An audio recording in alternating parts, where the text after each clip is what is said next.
On continue avec une question de Konyam sur les relations entre Russes et Américains. C'est officiel, la Russie se retire définitivement du programme Artemis et se range du côté de la Chine.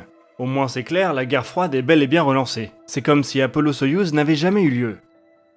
Bonjour Konyam. On commence à y voir plus clair du côté des collaborations internationales du programme Artemis. Le Canada, le Japon et l'Europe sont bien partis pour s'engager aux côtés des Américains. La Russie a envisagé de le faire pendant un temps, mais comme tu le fais remarquer, ce ne sera finalement pas le cas. Dans une interview accordée à un magazine russe, Dmitri Rogozin, le directeur général de Roscosmos, a taclé le programme Artemis. Selon lui, ce sont les Américains qui se détacheraient des principes de collaboration internationale.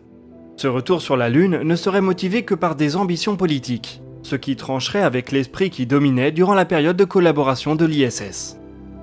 Rogozin a par contre rappelé que sur le plan spatial au moins, les relations entre son pays et la Chine sont très bonnes.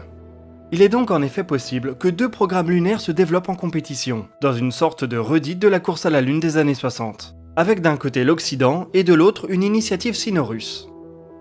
Cette fois-ci, les enjeux pourraient cependant être très différents. Le programme Apollo a signé une victoire américaine symbolique, en démontrant que l'idéologie capitaliste était capable d'accomplir cet exploit le plus rapidement. En 2020, il ne semble pas que la Chine ou la Russie soient engagées dans une logique de course. Arriver sur la Lune après les Américains ne les dérange pas. C'est le contrôle des ressources présentes au niveau du pôle sud lunaire qui semble accaparer toutes les attentions, des deux côtés du Pacifique.